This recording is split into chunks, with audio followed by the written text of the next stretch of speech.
2019, I was heavily pregnant with my second child while fires raged throughout New South Wales in Australia. I was hot and scared. The air was not good. It was thick, almost white. Ash was falling on my parents' land, on Gundungurra country in the Blue Mountains. I sat in my suburban garden, having a birthday party, but I imagined a tiny red spark flying over the ridge from Gospers Mountain and landing on the kangaroo grass beside my parents' house. I thought about summer after summer of escalating heat stretching out before us, scorching everything in its path. I wondered then what I could do in the face of such catastrophe caused by catastrophic climate change. I felt helpless and hopeless and guilty and scared about the life I was bringing into a broken world. I was in despair. I couldn't see beyond it. My heart was breaking. I couldn't see how everyone else could continue to make small talk and eat cake while the world burned. Even then, the full extent of the crisis we were living through wasn't apparent. 3 billion animals killed or displaced. How many human lives altered forever?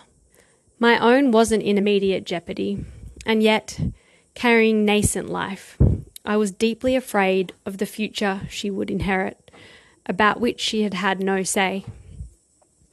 I wanted to be a good ancestor, but I imagined our legacy: ash and rubble and mud.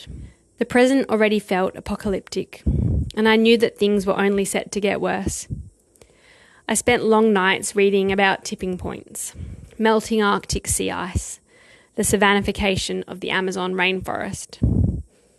I joined protests, sent desperate letters to politicians and CEOs. But for me, then, it felt futile and frustrating. I thought that no matter what I said or did, they would continue to fund fossil fuel extraction, the one thing the science tells us we must stop to prevent the worst. I was tired and anxious pretty much all the time. I've had a history of anxiety and depression, but this felt different. I just was flat. Everything seemed insignificant in comparison to the scale of the loss I was becoming more and more aware of, and the potential loss on the horizon. I speak to you in past tense, but this is not a feeling I have completely overcome. Not the flatness so much as the nagging sense that if I let the reality of our current mess into my consciousness too fully, then I might never get out of bed, might not be able to make plans beyond breakfast, beyond the next week or month, because who knows what our planet will be like next year.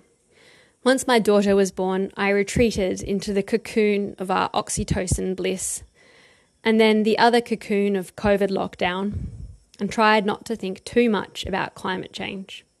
I'm ashamed to say that it wasn't until the release of the sixth assessment report of the Intergovernmental Panel on Climate Change in August 2021 that I woke up again to the urgency of the climate crisis. The despair came rushing back in, but this time it was tempered by something. After a few days of reading, heart sinking, I began talking. First to my partner, then to my parents, my friends, my colleagues. I told them how I was feeling. We kept on talking. We began planning, connecting with others, with more people who felt a similar way. I wasn't flat, I was buzzing, energized. To start, my partner, friends and I created a t-shirt campaign with a slogan invented by my son: "Hot people make cool planets." It's been worn by political candidates, TV stars, and most importantly by people in our community. It seeded more conversations, more actions, and raised funds for the Climate Council. Beyond t-shirts, I'm slowly but surely working out ways of offering my strengths and skills to tend the world as best I can. I'm a qualitative researcher with a background in psychology and art. I'm a maker.